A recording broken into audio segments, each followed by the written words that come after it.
রহস্যময় রোমাঞ্চকর গল্প। শুরুর অংশ, ক্লিকবেইট। আজ সন্ধ্যায় ছেলে একটা ছোট বাক্স নিয়ে এলো। আমি ভাবলাম হয়তো আমার জন্য কোনো গিফট। বাক্স খুলে দেখি একটা সুন্দর ডায়মন্ডের আংটি। আমি অবাক হয়ে বললাম, এটা কার জন্য? ছেলে হাঁটু গেড়ে বসে আমার হাতটা নিয়ে বলল, তোমার জন্য, মা। কিন্তু শর্ত আছে। আমি জিজ্ঞেস করলাম, কি শর্ত? সে আংটিটা আমার আঙুলে পরিয়ে দিতে দিতে বলল, এটা প্রেমের আংটি। আমি তোমাকে ভালোবাসি, মা। শুধু মা হিসেবে নয়, একজন নারী হিসেবে। আমার হাত কাঁপতে লাগল। সে বলতে লাগল, এই আংটি পরে তুমি আমার প্রেমিকা হয়ে যাও।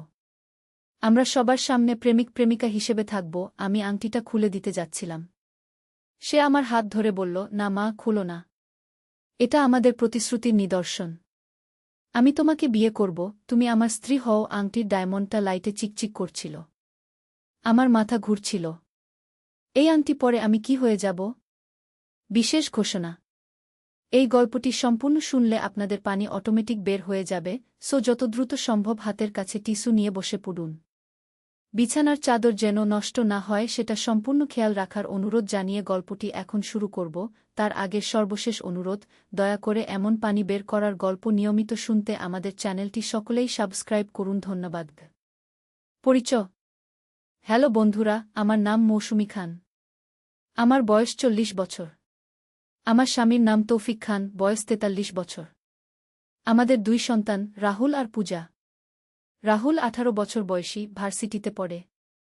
পূজা 10 বছর বয়সী, স্কুলে যায়। গল্পের মূল অংশ। আমি যখন এই আংটিটা দেখছিলাম তখন আমার মনে পড়ল আমার দাদিমার কথা। দাদিমা সবসময় বলতেন, মৌসুমী, এই পৃথিবীতে এমন কিছু জিনিস আছে যেগুলো দেখতে সাধারণ মনে হয়, কিন্তু আসলে সেগুলোর রয়েছে অদ্ভুত ক্ষমতা। আজ আমার মনে হচ্ছে দাদিমার কথাগুলো সত্যি হতে যাচ্ছে। রাহুল যখন আংটিটা আমার হাতে দিল, তখন হঠাৎ করে আমার চোখের সামনে একটা অদ্ভুত দৃশ্য ভেসে উঠল। আমি দেখতে পেলাম একটা পুরনো বাড়ি, যেখানে আমি আগে কখনো যাইনি। সেই বাড়িতে একজন বৃদ্ধা মানুষ বসে আছেন, যিনি আমার দিকে ইশারা করে কিছু বলার চেষ্টা করছেন। মা, তুমি ঠিক আছো তো? রাহুলের গলায় চিন্তার সুর শুনে আমি নিজেকে সামলে নিলাম। হ্যাঁ, আমি ঠিক আছি। কিন্তু রাহুল, এই আংটিটা তুমি কোথায় পেলে? রাহুল একটু দ্বিধায় পড়ে বলল, আসলে মা, এটা একটা লম্বা গল্প। তুমি শুনবে? আমি মাথা নেড়ে বললাম, বলো। রাহুল শুরু করল, গত সপ্তাহে আমি আর আমার বন্ধু সুমন পুরাতন ঢাকার একটা অ্যান্টিক শপে গিয়েছিলাম। সেখানে এক বৃদ্ধ দোকানদার আমাদের ডেকে বললেন, বাবারা, তোমাদের একটা বিশেষ জিনিস দেখাতে চাই। তিনি আমাদের দোকানের ভিতরের একটা গোপন কক্ষে নিয়ে গেলেন। রাহুল থামল। আমি আগ্রহ নিয়ে শুনছিলাম। সেই কক্ষে অনেক পুরনো জিনিসপত্র ছিল। বৃদ্ধ লোকটি একটা কাচের বাক্স থেকে এই আংটিটা বের করে বললেন, এই আংটিতে আছে 300 বছরের পুরনো এক রহস্য। যে এটা পড়বে সে তার পারিবারিক ইতিহাসের গভীরে লুকিয়ে থাকা সত্যগুলো জানতে পারবে।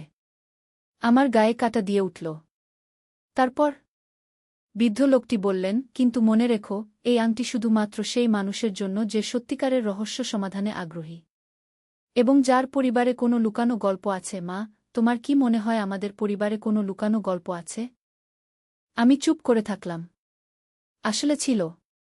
আমার দাদিমা যখন মারা যাচ্ছিলেন তখন আমাকে বলেছিলেন, মৌসুমী, আমাদের পরিবারে একটা গোপন ইতিহাস আছে।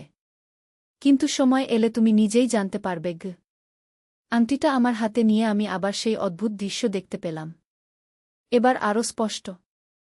সেই পুরনো বাড়িতে বৃদ্ধা মহিলা আমাকে একটা চিঠি দেখাচ্ছেন। চিঠিতে লেখা, মৌসুমীর জন্য, সত্যের সন্ধানে।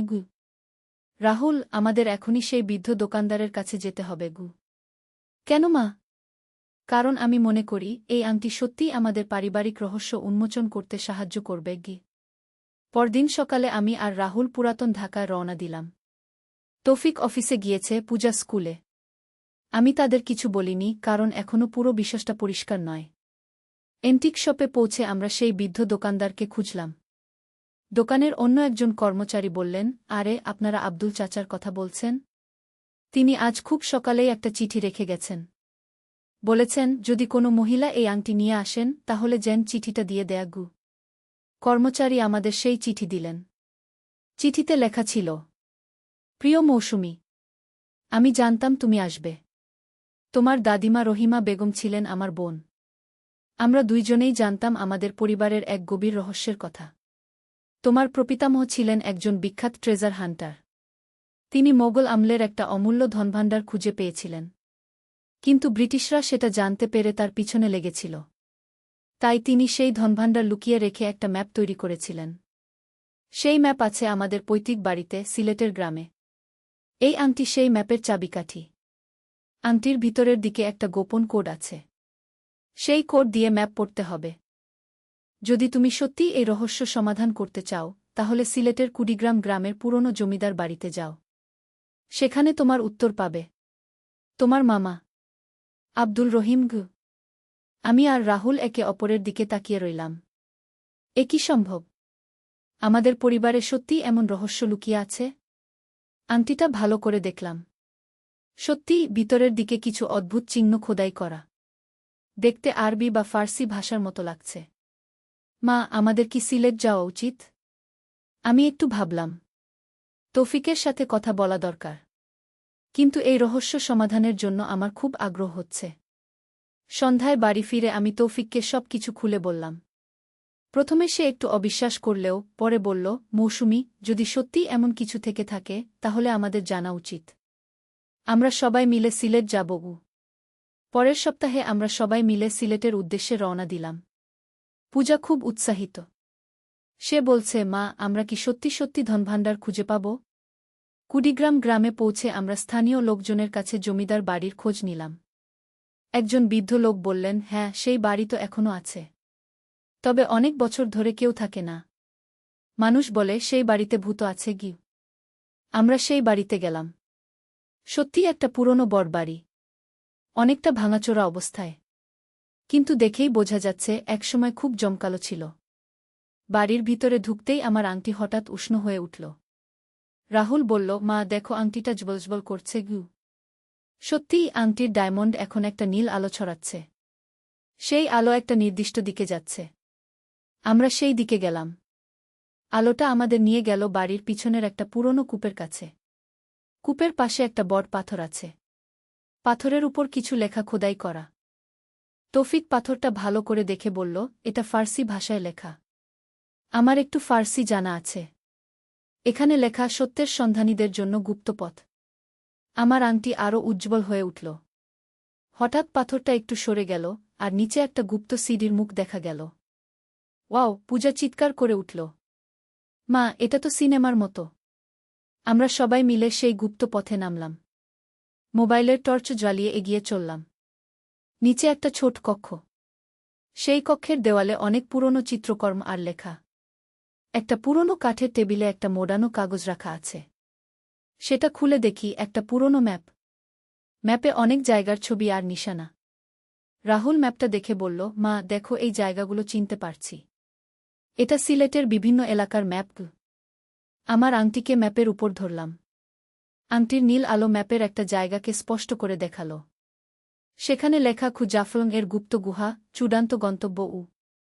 তৌফিক বলল, মনে হচ্ছে আমাদের জাফলং যেতে হবে গু। পরদিন আমরা জাফলং গেলাম। স্থানীয় গাইডের সাহায্যে সেই গুহার সন্ধান করলাম। ম্যাপ অনুযায়ী পাথর খুঁড়ে একটা লুকানো গুহার মুখ বের করলাম। গুহার ভিতরে ঢুকতেই দেখি দেওয়ালে সোনার প্রলেপ দেয়া অনেক পুরনো মূর্তি আর শিলালিপি। আর মাঝখানে একটা বট কাঠের সিন্দুক। সিন্দুক খুলতেই আমরা সবাই অবাক হয়ে গেলাম। ভিতরে শুধু সোনারূপার গয়না নয়, আছে অনেক পুরনো বই, দলিল, দস্তাবেজ আর একটা চিঠি। চিঠিটা পড়ে দেখি আমার প্রপিতামহ লিখেছেন, আমার ভবিষ্যৎ প্রজন্মের জন্য। এই সম্পদ শুধু টাকা পয়সা নয়। এর মধ্যে আছে আমাদের পূর্বপুরুষদের জ্ঞান, বিদ্যা আর ইতিহাস। এই বইগুলোতে আছে ভেষজ চিকিৎসার গোপন পদ্ধতি, জ্যোতির্বিজ্ঞান আর গণিতশাস্ত্রের দুর্লভ জ্ঞান। আমি চাই আমার পরিবারের লোকেরা এই জ্ঞান ব্যবহার করে মানুষের সেবা করুক। সম্পদ দিয়ে শিক্ষা প্রতিষ্ঠান গড়ুক, হাসপাতাল বানাক। যে এই চিঠি পড়ছে তার উপর আমার আস্থা আছে যে সে সঠিক কাজে এই সব ব্যবহার করবে গু। আমার চোখে পানি চলে এলো। আমি বুঝতে পারলাম এই পুরো অ্যাডভেঞ্চার শুধু ধনভাণ্ডার খোঁজার জন্য নয়, আমাদের পারিবারিক ইতিহাস আর ঐতিহ্যের সাথে পরিচিত করানোর জন্য। সেই দিন থেকে আমাদের জীবন পুরোপুরি বদলে গেল। আমরা সেই সম্পদ দিয়ে আমাদের গ্রামে একটা স্কুল আর একটা স্বাস্থ্যকেন্দ্র খুললাম। পুরনো বইগুলো থেকে পাওয়া ভেষজ চিকিৎসার জ্ঞান দিয়ে অনেক মানুষের সেবা করছি। রাহুল এখন আমাদের পারিবারিক ইতিহাস নিয়ে গবেষণা করছে। পূজা বলে, মা, আমি বড় হয়ে আমাদের পূর্বপুরুষদের মতো সাহসী হতে চাই। আর সেই রহস্যময় আংটি, সেটা এখন আমাদের পারিবারিক ঐতিহ্যের অংশ হয়ে গেছে। মাঝে মাঝে আংটিটা আবার নীল আলো ছড়ায়, যেন বলতে চায় আরও রহস্য বাকি আছে আবিষ্কারের জন্য। তৌফিক বলে, মৌসুমী, তোমার দাদিমা ঠিকই বলেছিলেন, সময় এলে তুমি সব জানতে পারবে। আমি হাসি দিয়ে বলি, হ্যাঁ, কিন্তু আমি কখনো ভাবিনি যে এত রোমাঞ্চকর অ্যাডভেঞ্চার হবে। এখন আমরা সবাই মিলে প্রতি সপ্তাহে সেই গুহায় যাই, নতুন নতুন গান আবিষ্কার করি, কখনো পুরনো ভেষজ ওষুধের ফর্মুলা, কখনো জ্যোতিষশাস্ত্রের গুরুতত্ত্ব। আমাদের এই পারিবারিক অ্যাডভেঞ্চার এখনও চলমান। প্রতিদিন নতুন কিছু না কিছু আবিষ্কার হচ্ছে। রাহুল বলে, মা, মনে হচ্ছে আমাদের পূর্বপুরুষরা আমাদের জন্য একটা ধাঁধার খেলা সাজিয়ে রেখেছেন। একটা ধাঁধার সমাধান হলে আরেকটা নতুন ধাঁধা শুরু।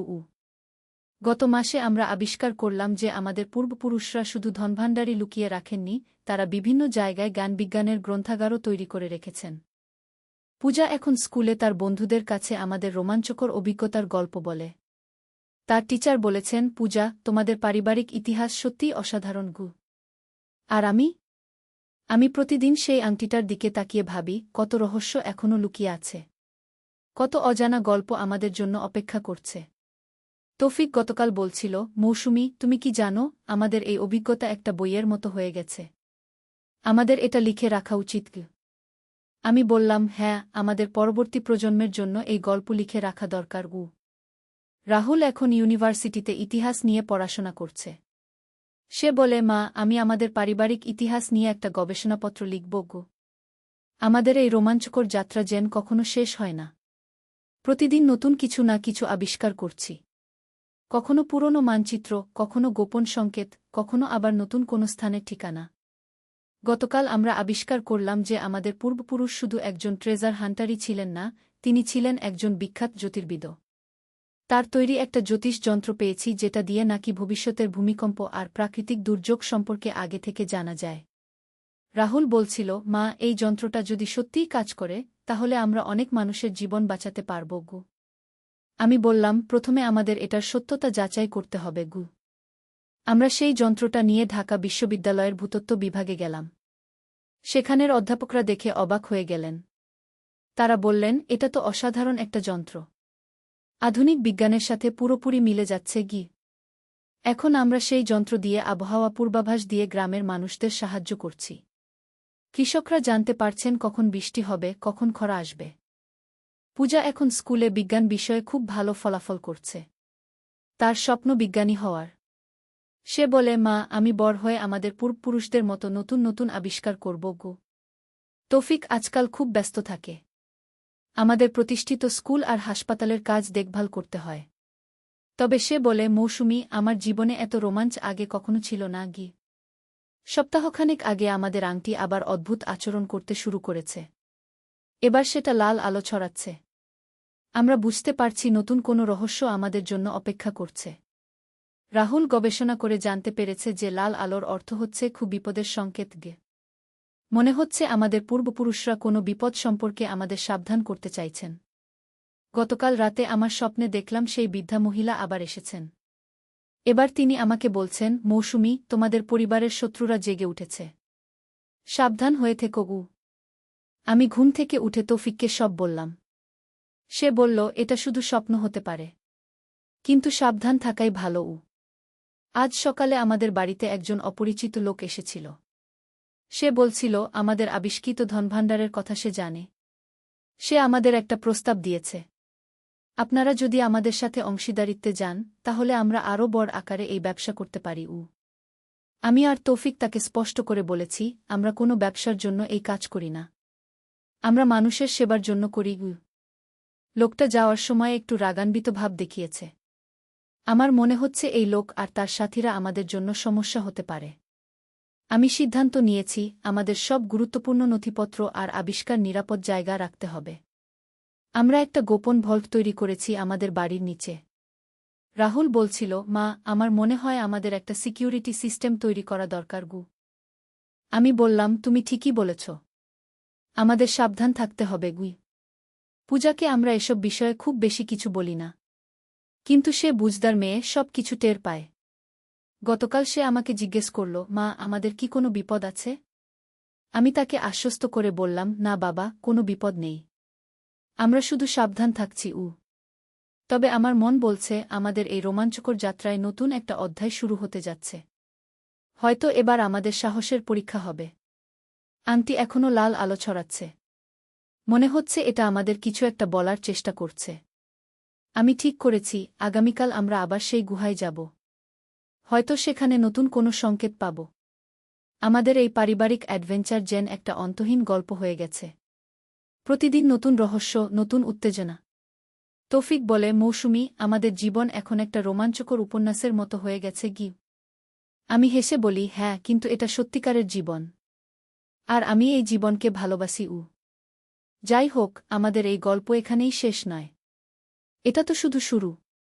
আরও অনেক রহস্য, অনেক অ্যাডভেঞ্চার বাকি আছে। আমাদের পূর্বপুরুষরা যেন আমাদের জন্য একটা অসীম ধাঁধার জগৎ তৈরি করে রেখেছেন। আর আমরা প্রতিদিন সেই ধাঁধার সমাধানের চেষ্টা করে যাচ্ছি। কখনো সফল হই, কখনো নতুন প্রশ্নের মুখোমুখি হই। কিন্তু একটা জিনিস নিশ্চিত, আমাদের পরিবার এখন আগের চেয়ে অনেক বেশি কাছাকাছি এসেছে। আমরা একসাথে রহস্য সমাধান করি, একসাথে বিপদের মোকাবিলা করি, একসাথে আনন্দ উপভোগ করি। এই হলো আমাদের গল্প, একটা সাধারণ পরিবারের অসাধারণ অ্যাডভেঞ্চার। যেটা শুরু হয়েছিল একটা রহস্যময় আংটি দিয়ে, আর এখন পরিণত হয়েছে আমাদের জীবনের সবচেয়ে রোমাঞ্চকর অধ্যায়ে। আগামীকাল আবার নতুন একটা দিন। নতুন রহস্য, নতুন আবিষ্কার অপেক্ষা করছে। আর আমরা প্রস্তুত সেই চ্যালেঞ্জ মোকাবেলা করতে। আজ ছেলে আমাকে বলল, মা, তুমি আমার মোবাইল ব্যাংকিং অ্যাপে অ্যাকাউন্ট খুলে দাও। সকালে নাশতা করতে বসে ছেলে আমাকে বলল, মা, তুমি আমার মোবাইল ব্যাংকিং অ্যাপে জয়েন্ট অ্যাকাউন্ট খুলে দাও। আমি অবাক হয়ে বললাম, কেন? তোর একার অ্যাকাউন্ট তো ভালোই চলছে। সে আমার হাত ধরে বলল, কারণ আমি চাই আমাদের সব টাকা পয়সা একসাথে থাকুক। স্বামী স্ত্রীর মতো। আমি চমকে উঠলাম। কি বলছিস তুই? সে আমার চোখের দিকে তাকিয়ে বলল, মা, আমি তোমাকে ভালোবাসি। একজন পুরুষ যেভাবে একজন নারীকে ভালোবাসে। আমি চাই তুমি আমার অ্যাকাউন্ট পার্টনার হও, লাইফ পার্টনার হও। আমি কাঁপতে কাঁপতে বললাম, এসব কি বলছিস? সে আরও কাছে এসে বলল, মা, আমি তোমাকে বিয়ে করতে চাই। আমরা একসাথে নতুন জীবন শুরু করি। তুমি শুধু আমার মা নও, তুমি আমার প্রিয় নারী। মোবাইল স্ক্রিনে ব্যাংক অ্যাপের নোটিফিকেশন এসেই যাচ্ছিল। আমি বুঝতে পারছিলাম না, এ কি ঘটছে আমার সাথে। ছেলে আমার কাঁধে মাথা রেখে বলল, মা, আমি জানি এটা অস্বাভাবিক লাগছে। কিন্তু ভালোবাসায় কোনো বাধা নেই। তুমি আমাকে বিয়ে কর। আমরা দূরে কোথাও চলে যাব। আমার চোখে জল এসে গেল। এ কি পরিস্থিতি? এই গল্পটি সম্পূর্ণ শুনলে আপনাদের পানি অটোমেটিক বের হয়ে যাবে, যত দ্রুত সম্ভব হাতের কাছে টিস্যু নিয়ে বসে পড়ো। বিছানার চাদর যেন নষ্ট না হয় সেটা সম্পূর্ণ খেয়াল রাখার অনুরোধ জানিয়ে গল্পটি এখন শুরু করব। তার আগের সর্বশেষ অনুরোধ, দয়া করে এমন পানি বের করার গল্প নিয়মিত শুনতে আমাদের চ্যানেলটি সকলেই সাবস্ক্রাইব করুন। ধন্যবাদ। হ্যালো বন্ধুরা, আমার নাম প্রিয়াঙ্কা সেন। আমার বয়স 40 বছর। আমার স্বামীর নাম রজত সেন, বয়স 43 বছর। আমাদের 2 সন্তান, রায়হান আর সুমি। রায়হান 21 বছর বয়সী, ইউনিভার্সিটিতে পড়ে। সুমি 14 বছর বয়সী, হাই স্কুলে যায়। সেদিনের ঘটনাটি আমার মনে আছে যেন কাল রাতের কথা। রায়হান আমার কাছে এসে বলল, আর আমি তো হয়ে গেলাম। কিন্তু হঠাৎ সুমি এসে বলল, মা, ভাইয়া কি বলছে? আমি রায়হানের দিকে তাকিয়ে দেখি সে হাসছে। সে বলল, মা, আসলে আমি একটা নাটকের রিহার্সাল করছি। আমাদের থিয়েটার ক্লাবে একটা নাটক হবে পরের মাসে। এইটা ওই নাটকের ডায়লগ ছিল। তুমি আমার রিয়াকশন দেখে বুঝতে পারছি নাটকটা কেমন হবে। আমি স্বস্তির নিঃশ্বাস ফেললাম। কিন্তু তারপরই রায়হান গম্ভীর হয়ে বলল, আসলে মা, আমার একটা গুরুত্বপূর্ণ কথা আছে। আমি তোমাদের একটা রহস্যের কথা বলতে চাই। কি রহস্য? আমি জিজ্ঞাসা করলাম। মা, তুমি কি জানো আমাদের পুরানো বাড়িটার নিচে একটা গুপ্ত কক্ষ আছে? রায়হান বলল। আমি অবাক হয়ে বললাম, কি বলছিস? কি গুপ্ত কক্ষ? হ্যাঁ মা, আমি গত সপ্তাহে আবিষ্কার করেছি। তুমি জানো তো আমি ইতিহাস নিয়ে পড়ি। আমি আমাদের বাড়ির ইতিহাস নিয়ে রিসার্চ করছিলাম। তখন আমি জানতে পারি যে এই বাড়িটা ব্রিটিশ আমলে একজন জমিদারের ছিল।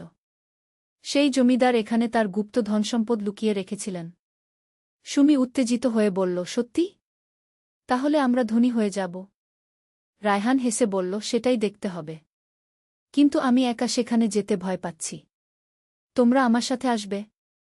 আমি চিন্তিত হয়ে বললাম, কিন্তু এটা তো বিপজ্জনক হতে পারে। মা, আমি সব ঠিকঠাক খোঁজ নিয়েছি। আর আমার সাথে আমার বন্ধু অভিজিৎ আছে, সে আর্কিটেকচার পড়ে। সে বলেছে এই ধরনের গুপ্ত কক্ষ নিরাপদ হয়। শুধু একটু সাবধান থাকতে হয়। তবু আমার মন মানছিল না। কিন্তু রায়হানের জেদের কাছে হার মানলাম। পরদিন সন্ধ্যায় আমরা সবাই মিলে বাড়ির পিছনের অংশে গেলাম। রায়হান একটা পুরানো ম্যাপ বের করে বলল, এই ম্যাপটা আমি লাইব্রেরি থেকে পেয়েছি।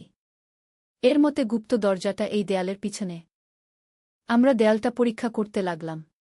হঠাৎ সুমি একটা ইট চেপে ধরতেই একটা অংশ সরে গেল।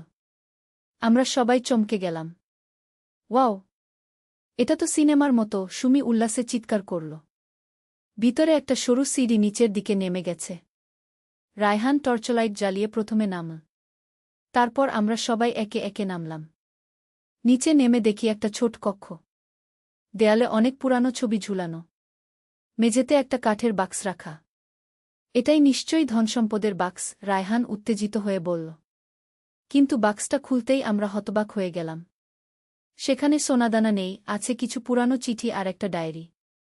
আমি একটা চিঠি হাতে নিয়ে পড়তে লাগলাম। চিঠিটা ছিল ব্রিটিশ আমলের এক স্বাধীনতা সেনানীর।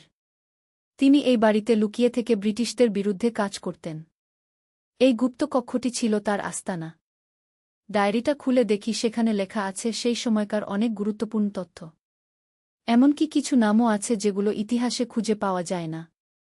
এটা তো ইতিহাসের একটা অমূল্য সম্পদ, রায়হান বলল। আমি গর্বিত হয়ে বললাম, আমাদের বাড়িটা যে এত গুরুত্বপূর্ণ ইতিহাসের সাক্ষী ছিল। হঠাৎ আমরা উপরে পায়ের আওয়াজ শুনতে পেলাম। আমার স্বামী রজত বাড়ি ফিরেছেন। আমরা তাড়াতাড়ি উপরে গেলাম। রজত আমাদের দেখে জিজ্ঞাসা করল, তোমরা এত মাটিমাখা কেন? আমরা তাকে পুরো ঘটনা খুলে বললাম। প্রথমে সে বিশ্বাস করল না, কিন্তু যখন আমরা তাকে গুপ্ত কক্ষটা দেখালাম, তখন সে অবাক হয়ে গেল। এটা আমাদের জাদুঘরে দান করা উচিত, রজত বলল। আমরা সবাই একমত হলাম।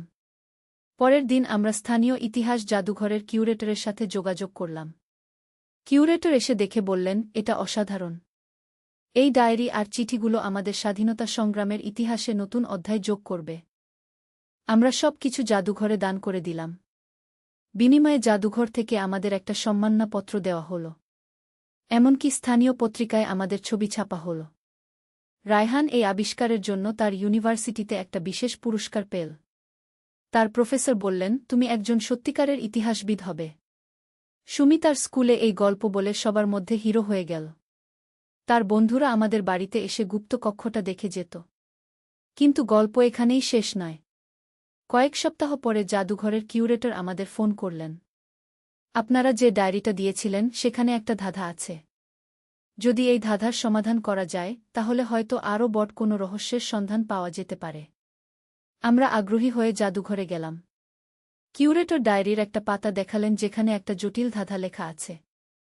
ধাঁধাটা ছিল এরকম, যখন চাঁদ পূর্ণিমার রাতে আকাশে উঠবে, তখন পূর্ব দিকের দেয়ালের ছায়া পড়বে পশ্চিমে। সেই ছায়ার শেষ প্রান্তে যেখানে মাটিতে স্পর্শ করবে সেখানে খুঁড়ে দেখো। পাবে সত্যের সন্ধান। রায়হান এই ধাঁধা নিয়ে অনেক ভাবল। তারপর বলল, মা, আমার মনে হয় এটা আমাদের বাড়ির উঠানের কথা বলছে। পরের পূর্ণিমার রাতে আমরা সবাই মিলে উঠানে গেলাম। ঠিক যেমন ধাঁধায় বলা ছিল, চাঁদের আলো পূর্ব দিকের দেয়ালের ছায়া পড়েছিল পশ্চিম দিকে। আমরা সেই জায়গায় খুঁড়তে লাগলাম। প্রায় 2 ফুট খোঁড়ার পর একটা মাটির হাঁড়ি পেলাম। হাঁড়িটা খুলে দেখি সেখানে কিছু পুরানো মুদ্রা আর একটা ছোট স্বর্ণের মূর্তি রয়েছে। এবার তো সত্যিই আমরা ধনী হয়ে গেলাম, সুমি খুশিতে লাফিয়ে উঠল।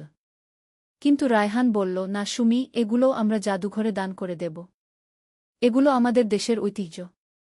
আমাদের একার থাকা উচিত না। আমি রায়হানের এই মানসিকতায় গর্বিত হলাম। পরদিন আমরা আবার জাদুঘরে গেলাম। কিউরেটর এই নতুন আবিষ্কার দেখে অভিভূত হয়ে গেলেন।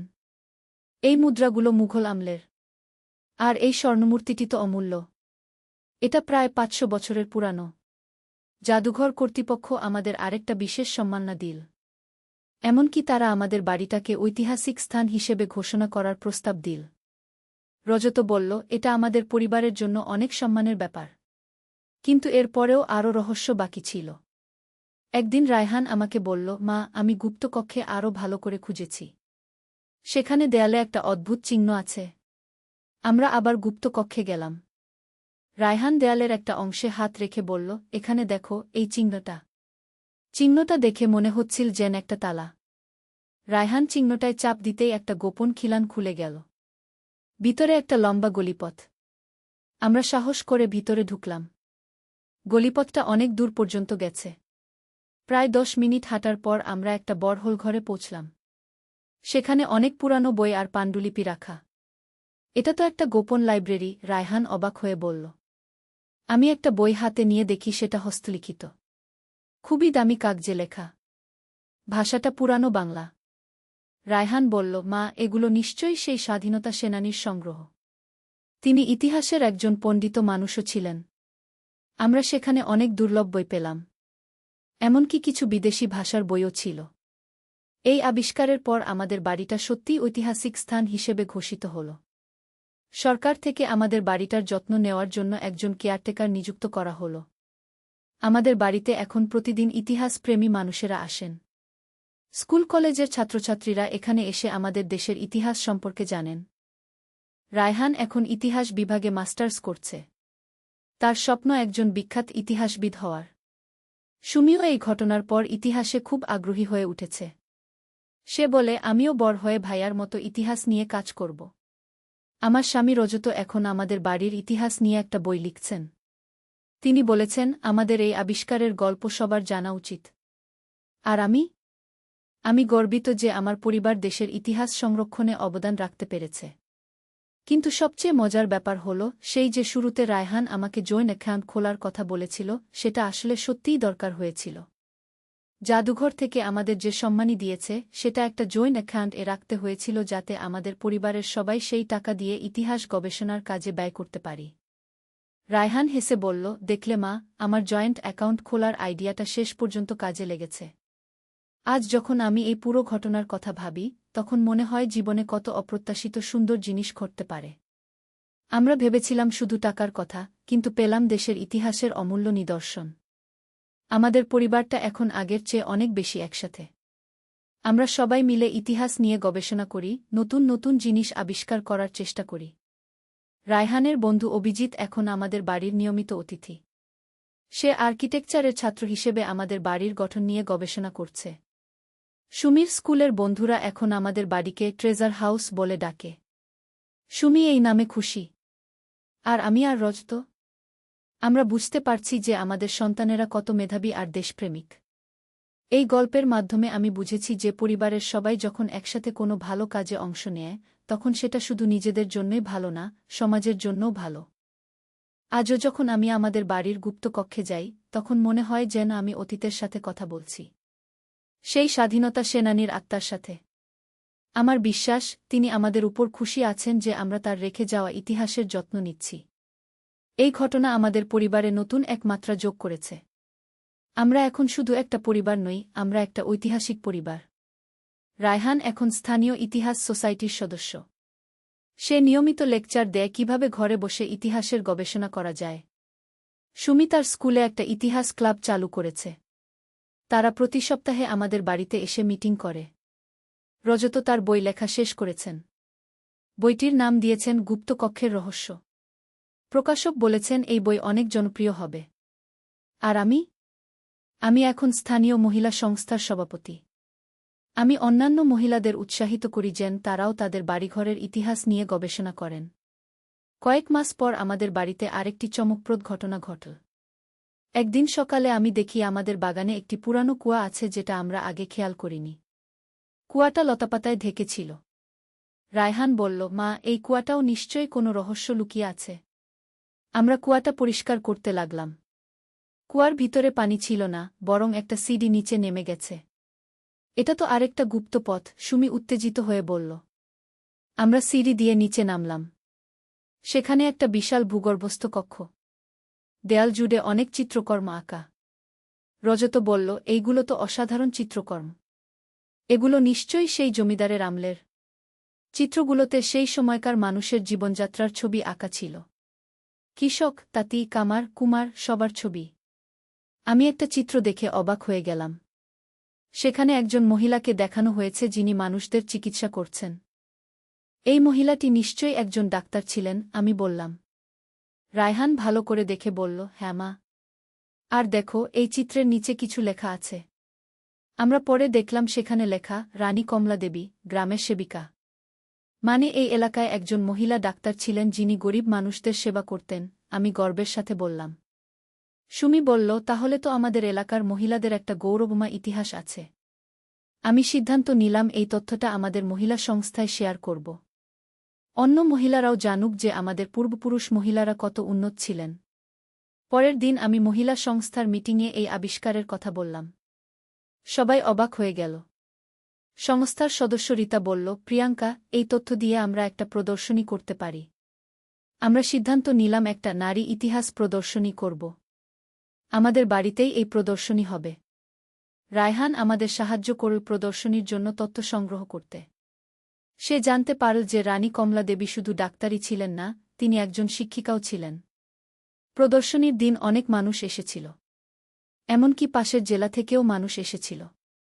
একজন বয়স্ক মহিলা এসে আমাকে বললেন, আমার দাদিমা আমাকে রানী কমলা দেবীর গল্প বলতেন। আমি ভাবতাম ওটা রূপকথার গল্প। এখন তো প্রমাণ পেয়ে গেলেন যে ওটা সত্যি ছিল, আমি বললাম। প্রদর্শনী এত সফল হল যে স্থানীয় টিভি চ্যানেল আমাদের ইন্টারভিউ নিল। আমাদের গল্প সারা দেশে পৌঁছে গেল। কয়েক সপ্তাহ পর ঢাকা থেকে একজন ইতিহাসবিদ আমাদের সাথে দেখা করতে এলেন। তিনি আমাদের আবিষ্কার নিয়ে একটা গবেষণাপত্র লিখবেন বলে জানালেন। রায়হান তার সাথে অনেক আলোচনা করল। ইতিহাসবিদ বললেন, তুমি খুব মেধাবী। তোমার ভবিষ্যৎ উজ্জ্বল।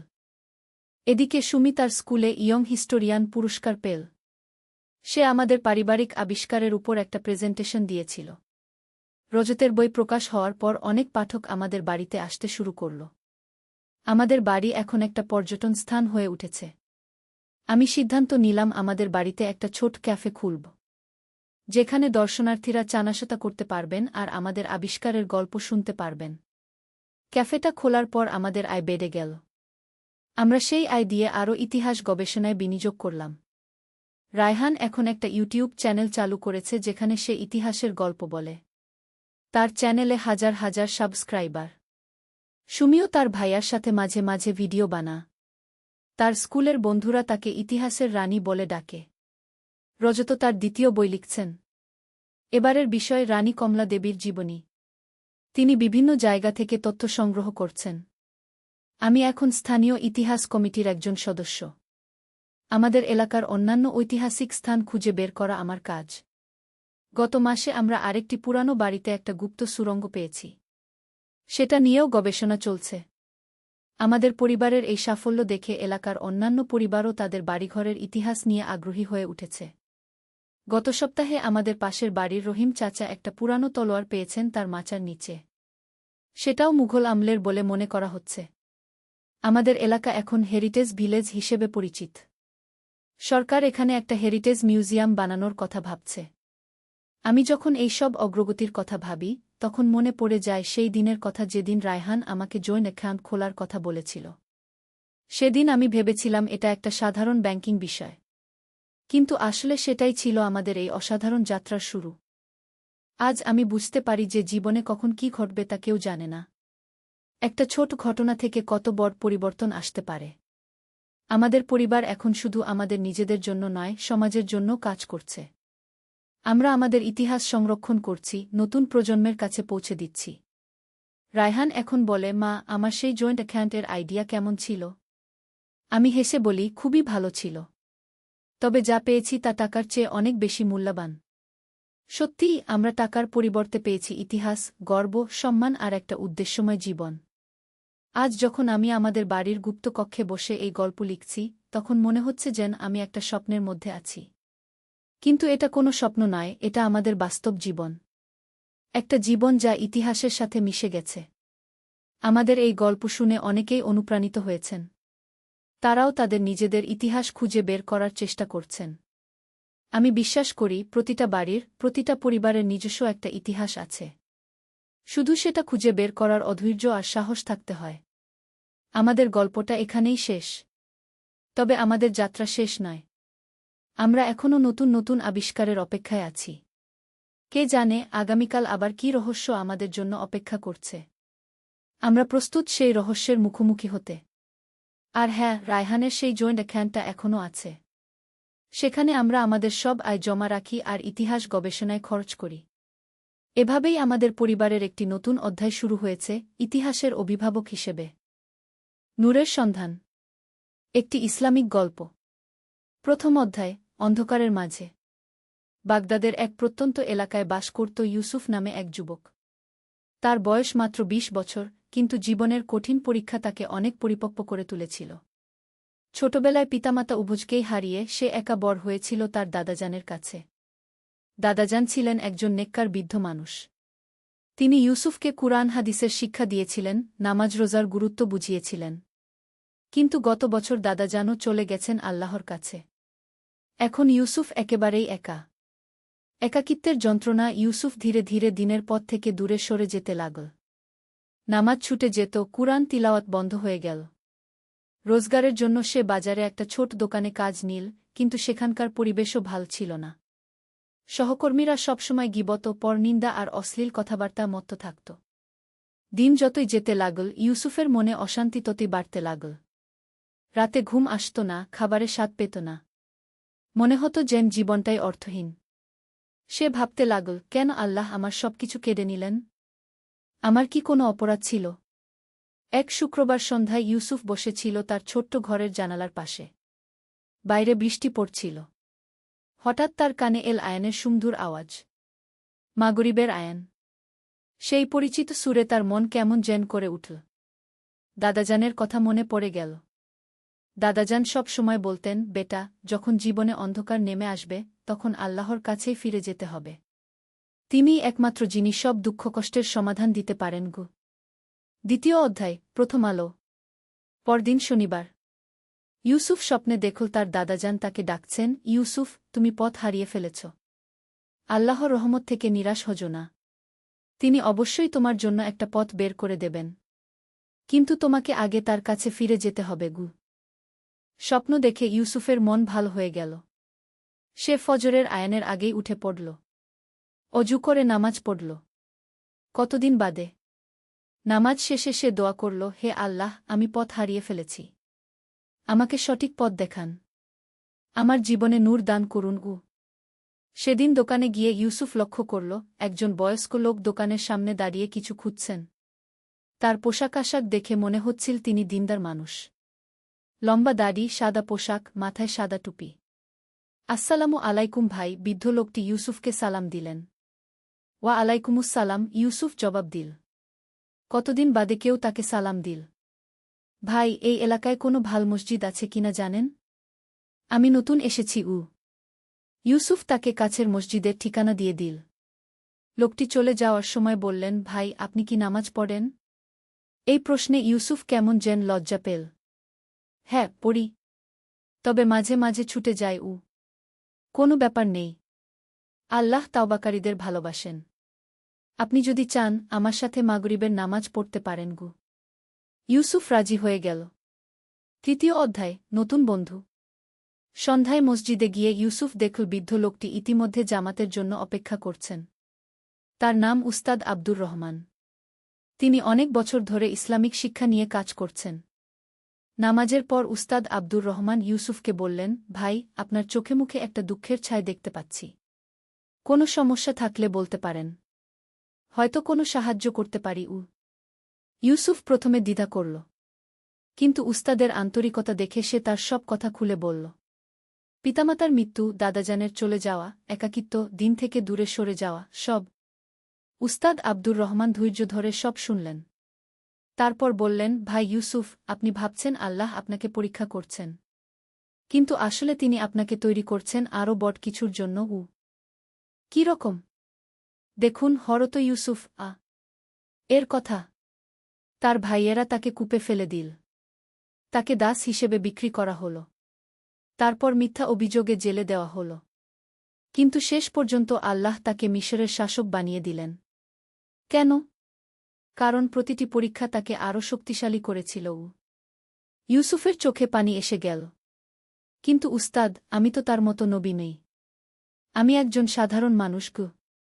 হ্যাঁ, কিন্তু আল্লাহর রহমত সবার জন্য। তিনি কুরআনে বলেছেন, যারা ঈমান আনে এবং সৎকাজ করে তাদের জন্য রয়েছে চিরস্থায়ী সুখের বাগান। আপনিও পারবেন, শুধু আল্লাহর উপর ভরসা রাখতে হবে গু। চতুর্থ অধ্যায়, শিক্ষার শুরু। উস্তাদ আব্দুর রহমান ইউসুফকে প্রতিদিন মাগরিবের পর মসজিদে আসার জন্য অনুরোধ করলেন। আমি আপনাকে কুরআন হাদিসের কিছু শিক্ষা দিতে চাই।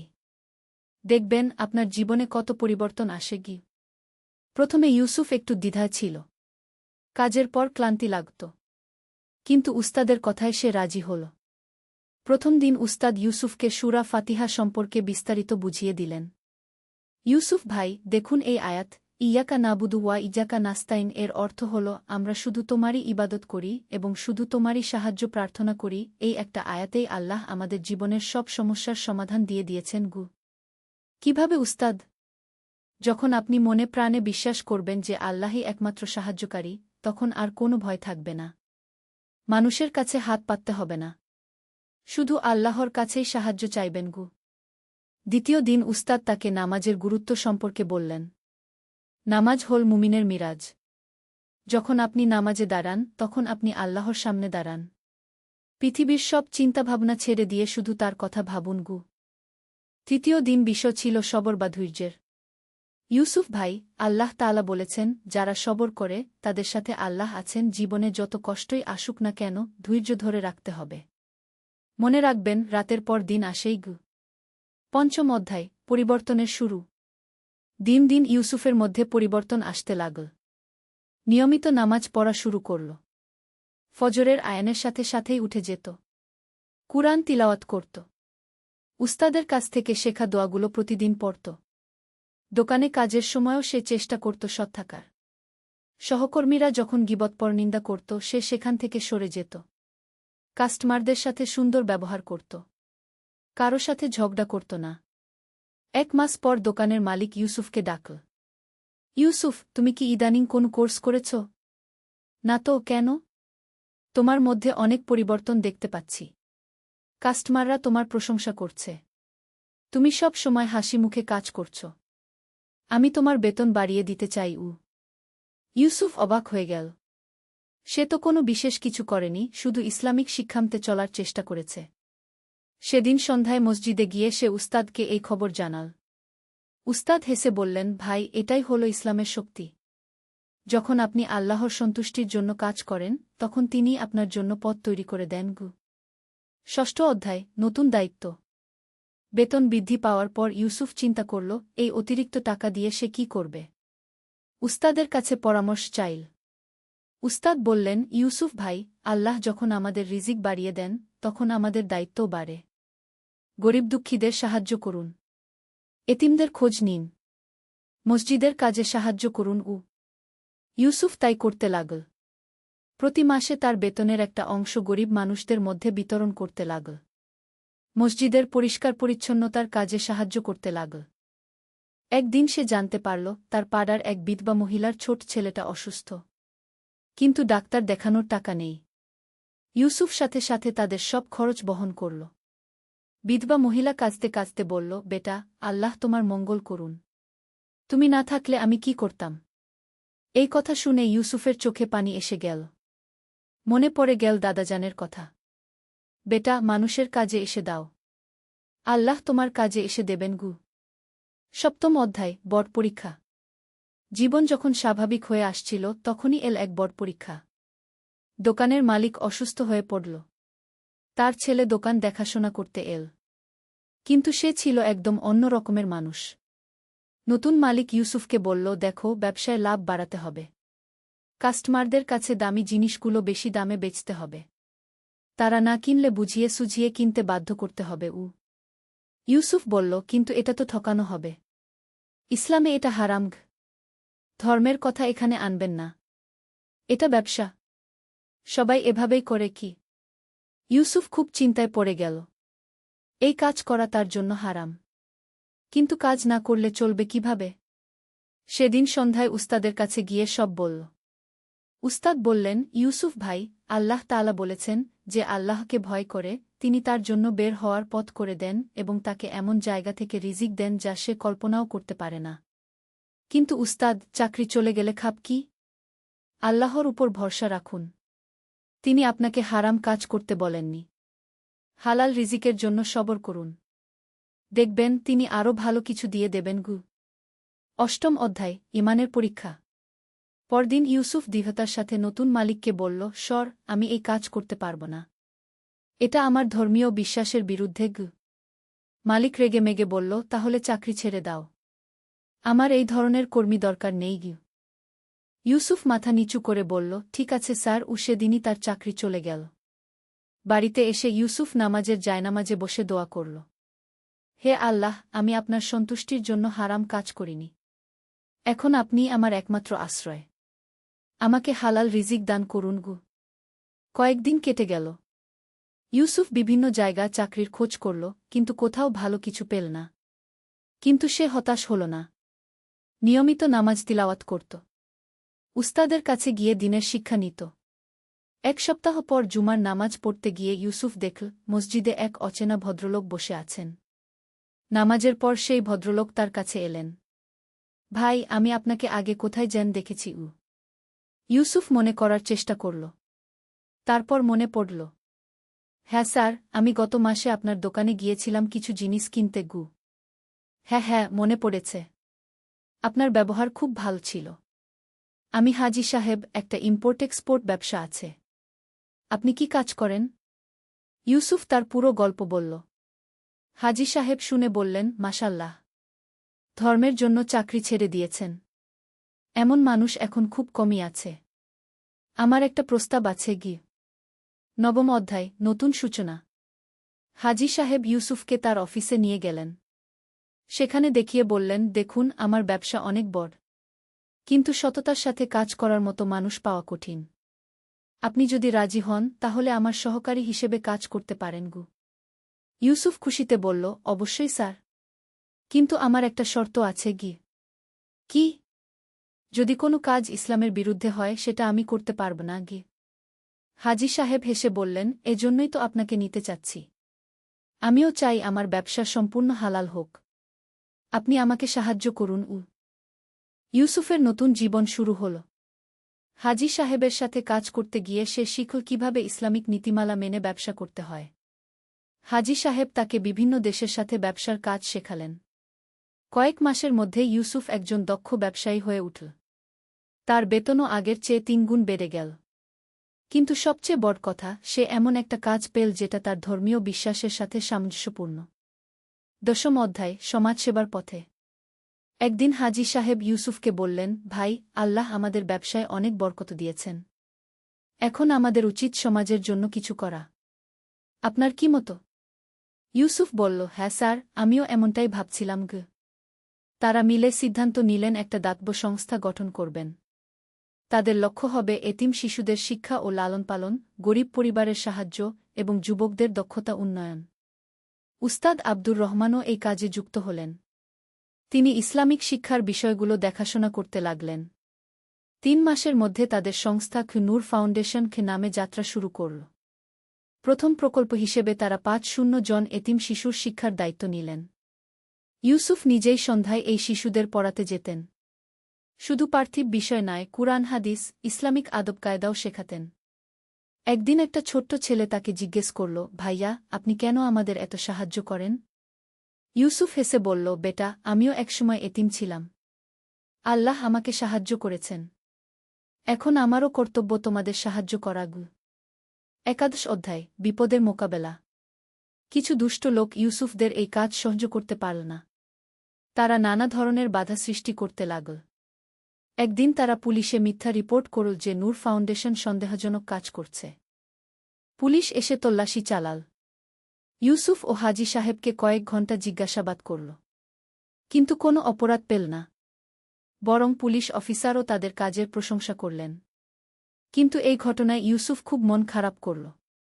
উস্তাদকে বলল, উস্তাদ, আমরা ভালো কাজ করতে গেলেই কেন এত বাধা? উস্তাদ বললেন, ভাই, এটাই দুনিয়ার নিয়ম। যারা সত্যের পথে চলে, শয়তান তাদের বাধা দিতেই থাকে। কিন্তু আল্লাহ তাআলা বলেছেন, তারা আল্লাহর নূর নেভাতে চায়, কিন্তু আল্লাহ তার নূর পূর্ণ করবেনই। তাহলে আমাদের কি করা উচিত? ধৈর্য রাখুন। আপনার কাজ চালিয়ে যান। দোয়া করতে থাকুন। আল্লাহ অবশ্যই সাহায্য করবেন গু। দ্বাদশ অধ্যায়, সফলতার স্বাদ। ধৈর্য ও কঠোর পরিশ্রমের ফল পেতে বেশি দেরি হল না।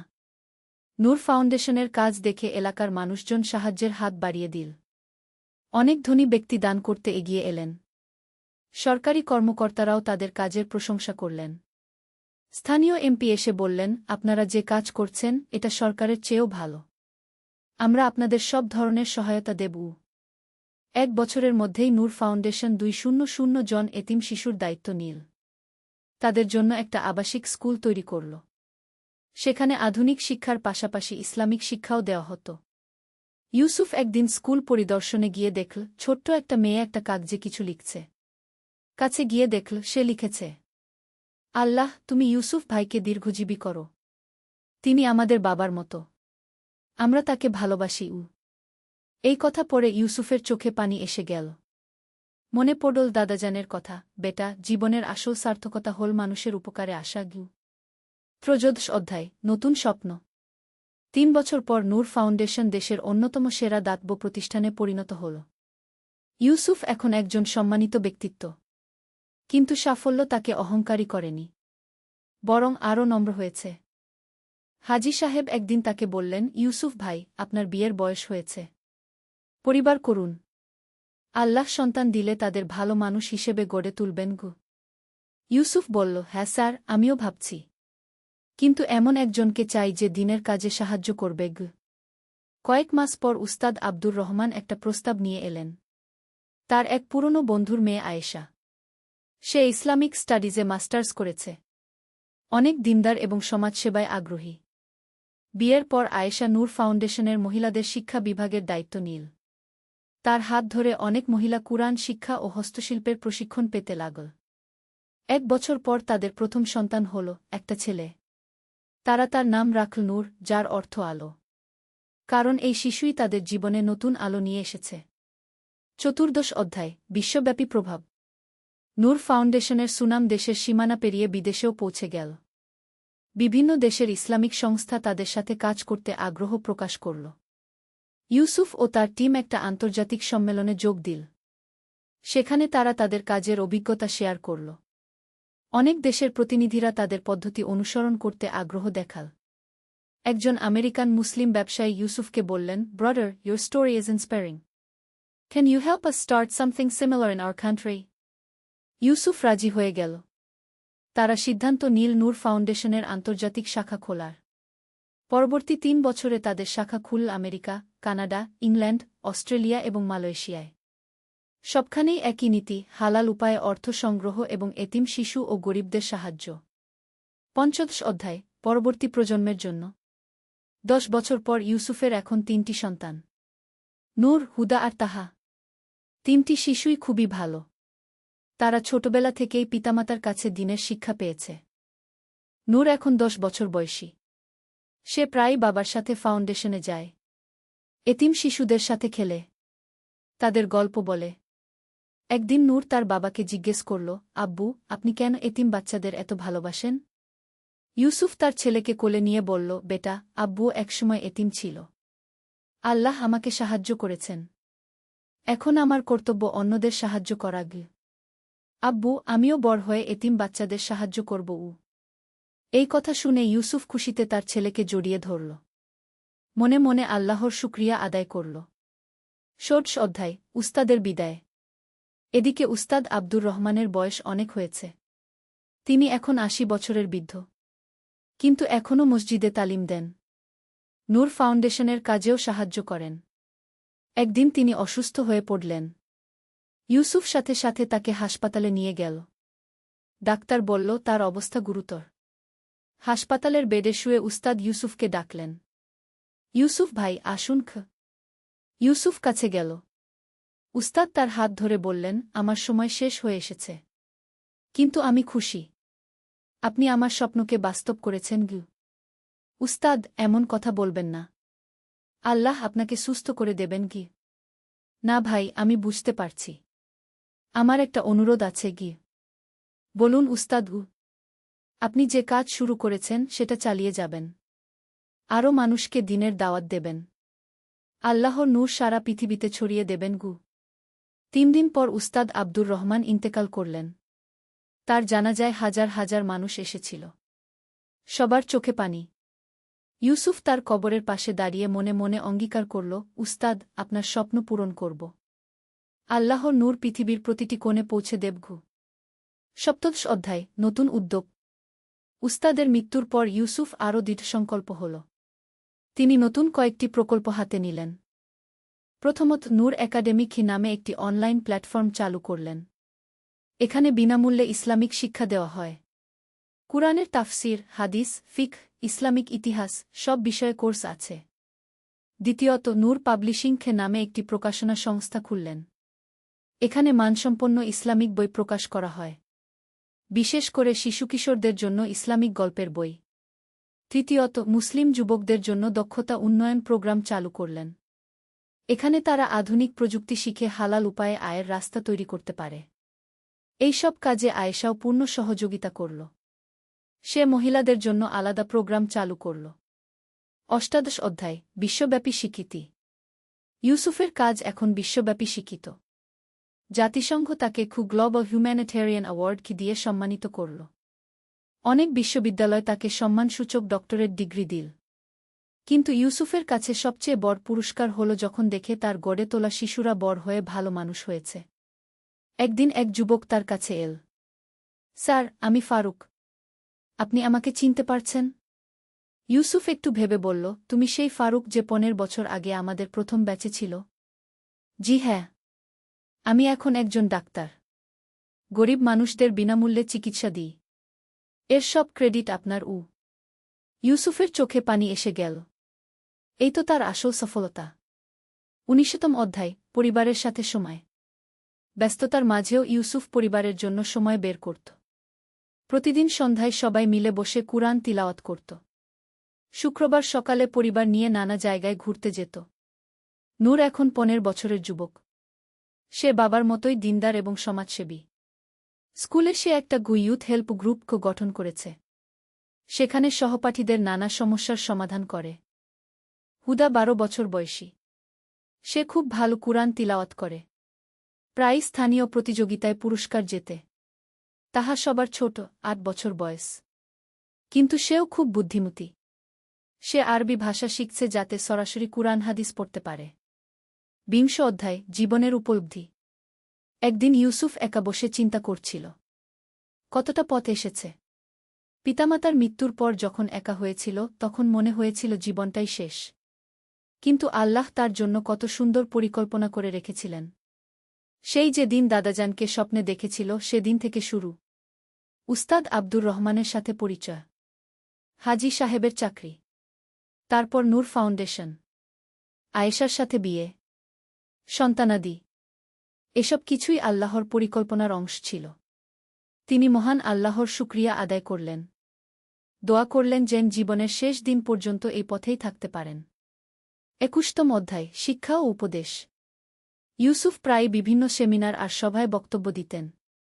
তিনি সবসময় তরুণদের বলতেন, ভাইয়েরা, জীবনে যত বড় সমস্যায় আসুক, কখনো আল্লাহর রহমত থেকে নিরাশ হবেন না।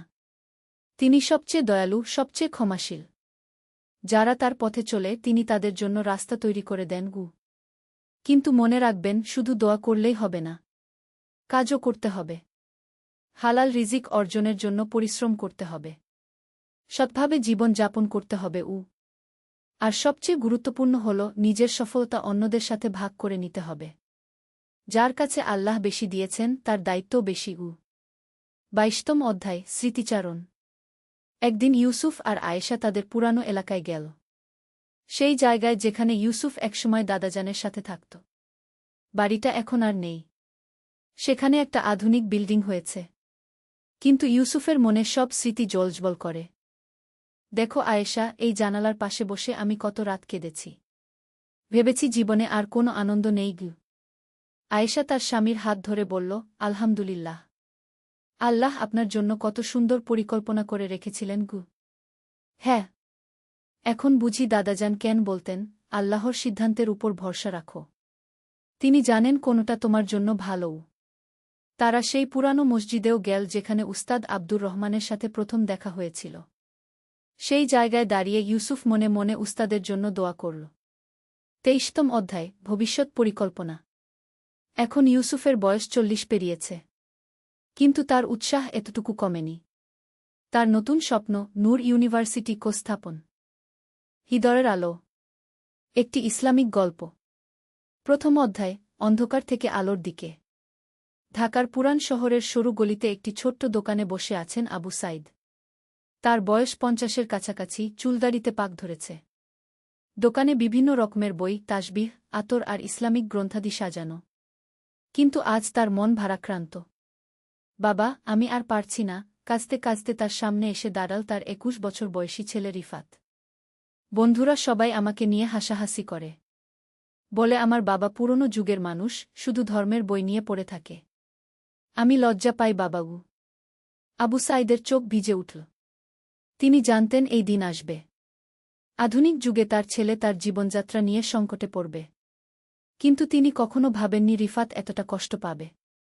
বেটা রিফাত, আবু সাইদ তার ছেলের কাঁধে হাত রাখলেন। তুমি জানো তোমার দাদু কে ছিলেন? রিফাত মাথা নাড়ল। জানি বাবা। দাদু ছিলেন একজন বিখ্যাত ব্যবসায়ী। তার অনেক কারখানা ছিলও। তা ঠিক। কিন্তু তুমি জানো না যে তোমার দাদু একসময় কি ছিলেন গো? আবু সাইদ দীর্ঘশ্বাস ফেললেন। আজ তোমাকে একটা গল্প বলি। তোমার দাদুর গল্প। আর সেই সাথে আমার গল্পও। রিফাত কৌতূহলী চোখে বাবার দিকে তাকাল।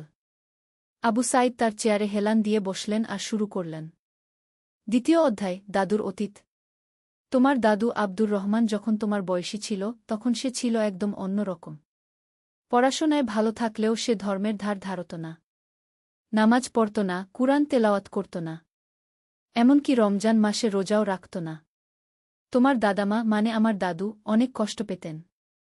কিন্তু আব্দুর রহমান কোনো কথা শুনত না। সে বলত, এসব পুরনো যুগের জিনিস। আধুনিক সময়ে এগুলোর দরকার নেই। কলেজ শেষ করে আব্দুর রহমান ঢাকায় এসে চাকরি নিল একটি বহুজাতিক কোম্পানিতে। তার বুদ্ধি আর পরিশ্রমের ফলে খুব তাড়াতাড়ি সে উন্নতি করতে লাগল। কিছু বছরের মধ্যে সে কোম্পানির একজন গুরুত্বপূর্ণ কর্মকর্তা হয়ে গেল। এই সময় আব্দুর রহমানের মন আরও বেশি দুনিয়ার দিকে ঝুঁকে গেল। সে মনে করত টাকাপয়সাই জীবনের সব। ধর্মকর্ম তার কাছে মনে হতো সময়ের অপচয়। রিফাত মনোযোগ দিয়ে শুনছিল। তারপর কি হল বাবা? ধৈর্য রাখো বেটা। গল্পটা এখনো শেষ হয়নি। তৃতীয় অধ্যায়, জীবনের বাঁক। 1985 সালের কথা। আব্দুর রহমান তখন 30 বছরের যুবক। একটি প্রজেক্টের কাজে তাকে যেতে হল সিলেটে। সেখানে একটি বড় দুর্ঘটনা ঘটল। ঢাকা থেকে সিলেট যাওয়ার পথে তাদের বাস একটি গভীর খাদে পড়ে গেল। বাসে যারা ছিল তাদের মধ্যে অনেকেই মারা গেল। আব্দুর রহমান বেঁচে গেল, কিন্তু তার অবস্থা ছিল খুবই খারাপ। হাসপাতালে 3 মাস থাকতে হল তাকে। এই 3 মাস তার জীবনে এক বিপ্লব নিয়ে এল। হাসপাতালের পাশের বিছানা ছিল আব্দুল কাদের নামে এক বৃদ্ধ মানুষ। তার বয়স 70-এর কাছাকাছি। তিনিও সেই দুর্ঘটনা আহত হয়েছিলেন। কিন্তু যেখানে আব্দুর রহমান সারাক্ষণ অভিযোগ করত, সেখানে আব্দুল কাদের সাহেব সব সময় আল্লাহর শুকরিয়া আদায় করতেন। কেন চাচা? একদিন আব্দুর রহমান জিজ্ঞেস করল। এত কষ্টের মধ্যেও আপনি আল্লাহর কাছে কৃতজ্ঞতা প্রকাশ করেন? আব্দুল কাদের সাহেব মিষ্টি হেসে বললেন, বেটা, আল্লাহ আমাকে বাঁচিয়েছেন। এটাই তো কৃতজ্ঞতার বিষয়। যে আল্লাহ আমার জীবন দিয়েছেন, তিনিই তো আমাকে এই পরীক্ষায় ফেলেছেন। আমি কেন তার বিরুদ্ধে যাব? এই কথা শুনে আব্দুর রহমানের মনে প্রথমবারের মতো আল্লাহর প্রতি ভালোবাসার বীজ বপন হল। চতুর্থ অধ্যায়, হৃদয়ে আলোর স্পর্শ। আবু সাইদ এক গ্লাস পানি খেয়ে আবার শুরু করলেন। হাসপাতালে থাকার সময় আব্দুল কাদের সাহেব প্রতিদিন তোমার দাদুকে কুরআনের আয়াত শোনাতেন। সহজ ভাষায় বুঝিয়ে বলতেন ইসলামের সৌন্দর্য। একদিন তিনি সূরা বাকারার 285 নং আয়াত পড়লেন। আমানার রাসূলু বিমা উনুইলা ইলাইহি মিন রাব্বিহি। অর্থ, রাসূল তার প্রতিপালকের নিকট থেকে যা অবতীর্ণ হয়েছে তার প্রতি ঈমান এনেছেন এবং মুমিনগণও। এই আয়াত শুনে আব্দুর রহমানের চোখ থেকে অশ্রু ঝরে পড়ল। তার মনে হল যেন আল্লাহ তাআলা সরাসরি তার সাথে কথা বলছেন। চাচা, আব্দুর রহমান কাঁদতে কাঁদতে বলল, আমি এতদিন কি করেছি? আল্লাহর এত সুন্দর বাণী থেকে আমি নিজেকে কেন দূরে রেখেছিলাম? আব্দুল কাদের সাহেব তার মাথায় হাত রেখে বললেন, বেটা, আল্লাহ রাব্বুল আলামিন। তিনি অসীম দয়ালু। যে কেউ তার কাছে ফিরে আসে তিনি তাকে ক্ষমা করে দেন।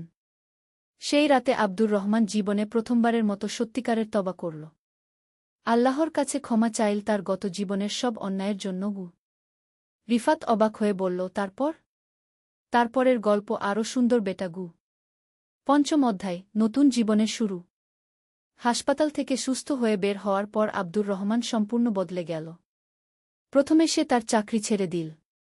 সবাই অবাক হয়ে গেল। এত ভালো চাকরি ছেড়ে দিচ্ছে কেন? আব্দুর রহমান বলল, আমি বুঝে গেছি জীবনের আসল উদ্দেশ্য কি।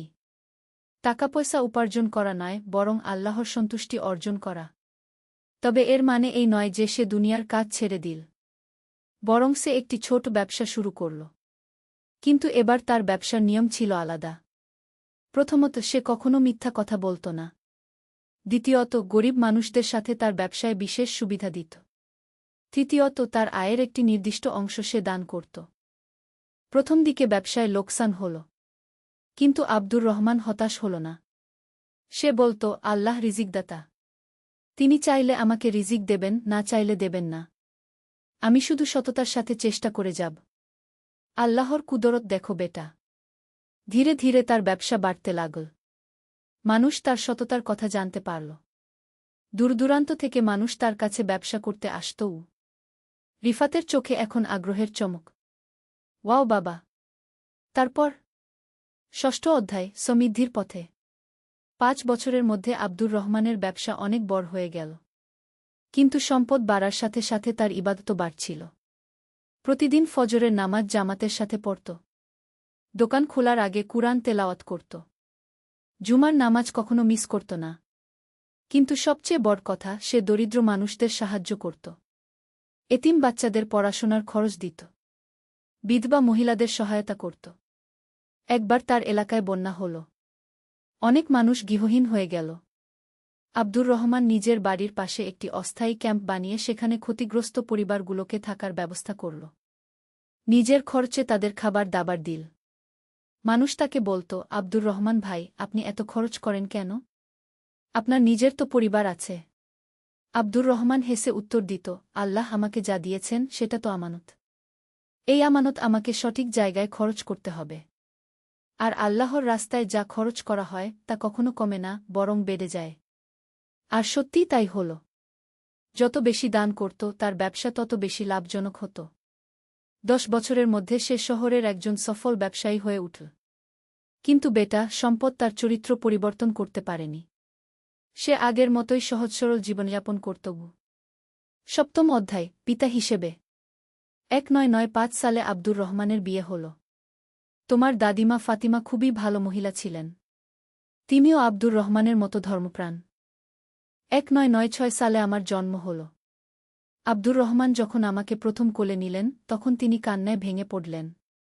তিনি বললেন, ইয়া আল্লাহ, তুমি আমাকে এত বড় আমানত দিলে। আমাকে শক্তি দাও যাতে আমি এই সন্তানকে সঠিক পথে গড়ে তুলতে পারি। ছোটবেলা থেকেই তিনি আমাকে ইসলামের শিক্ষা দিতেন। কিন্তু কোনো জোরজবরদস্তি ছিল না। তিনি নিজের জীবনের উদাহরণ দিয়ে আমাকে শেখাতেন। যখন আমি নামাজ পড়তে চাইতাম না, তিনি আমাকে বকাঝকা করতেন না। বরং বলতেন, বেটা, নামাজ তো আল্লাহর সাথে কথা বলার সুযোগ। তুমি চাইলে পড়বে, না চাইলে পড়বে না। কিন্তু জানো, আমি যখন নামাজ পড়ি তখন আল্লাহর কাছে তোমার জন্য দোয়া করি। এই কথা শুনে আমার মনে কৌতূহল জাগত। আল্লাহর সাথে কথা বলা? এ তো বেশ মজার ব্যাপার। ধীরে ধীরে আমি নিজে থেকেই নামাজের প্রতি আগ্রহী হয়ে উঠলাম। আব্দুর রহমান আমাকে সব সময় বলতেন, সাইদ, মনে রাখো, ইসলাম শুধু কিছু রীতিনীতি নয়। ইসলাম হল একটি পূর্ণাঙ্গ জীবন ব্যবস্থা, যা তোমার হৃদয়কে পরিশুদ্ধ করবে, তোমার চরিত্রকে সুন্দর করবে। অষ্টম অধ্যায়, বিপদের সময়। 2005 সালে আব্দুর রহমানের জীবনে একটি বড় বিপদ এল। তার প্রধান ব্যবসায়িক অংশীদার তাকে প্রতারণা করল। প্রায় সব সম্পত্তি হারিয়ে ফেল। আমি তখন 9ম শ্রেণীতে পড়ি। বাড়িতে হঠাৎ অভাব দেখা দিল। কিন্তু আব্দুর রহমান একটুও বিমর্ষ হলেন না। সাইদ, তিনি আমাকে বললেন, এটা আল্লাহর পরীক্ষা। দেখো আমি কেমন এই পরীক্ষায় উত্তীর্ণ হতে পারি। তিনি আবার ছোট ছোট ব্যবসা শুরু করলেন। হকারি করলেন। কিন্তু কখনো মিথ্যা বলেননি, কারো সাথে প্রতারণা করেননি। একদিন আমি তাকে বললাম, বাবা, অন্যেরা প্রতারণা করে টাকা কামায়, আপনিও কেন পারেন না?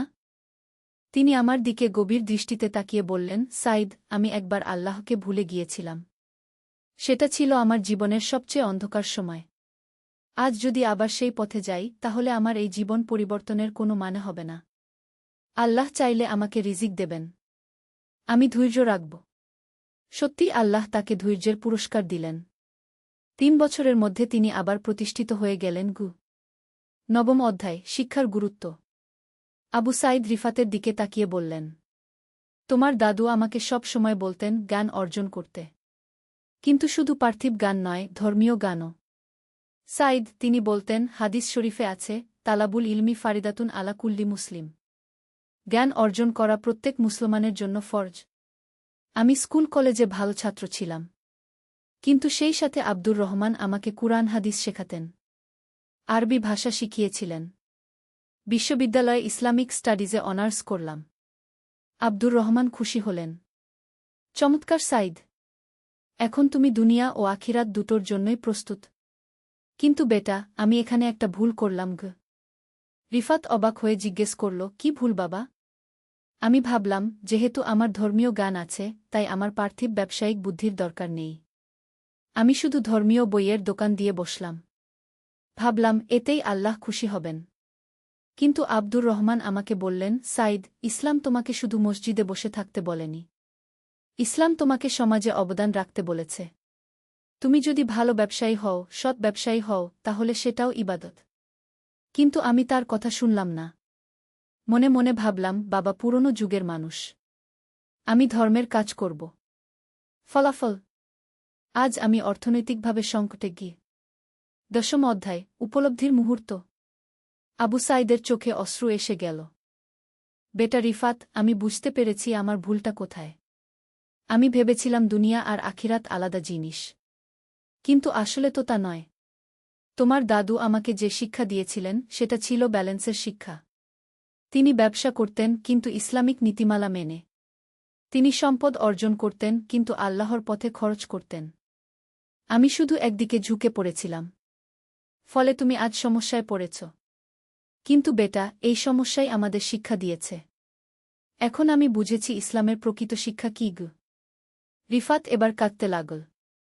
বাবা, আমি আপনাকে ভুল বুঝেছি। আমি ভেবেছিলাম আপনি পুরনো যুগের মানুষ। কিন্তু আসলে আপনি একজন আদর্শ মানুষের ছেলে। আবু সাইদ রিফাতকে জড়িয়ে ধরলেন। না বেটা, তুমি ভুল বুঝোনি। আমি ভুল করেছিলাম। আমি তোমাকে ভারসাম্যপূর্ণ জীবনযাত্রা শেখাতে পারিনি। এখন কি করব বাবা? এখন আমরা দুজনে মিলে নতুন করে শুরু করব। তোমার দাদুর শেখানো পথে। একাদশ অধ্যায়, নতুন শুরু। পরের দিন সকালে আবু সাইদ এবং রিফাত একসাথে ফজরের নামাজ পড়ল। নামাজের পর আবু সাইদ বললেন, রিফাত, আজ থেকে আমরা নতুন পরিকল্পনা করব।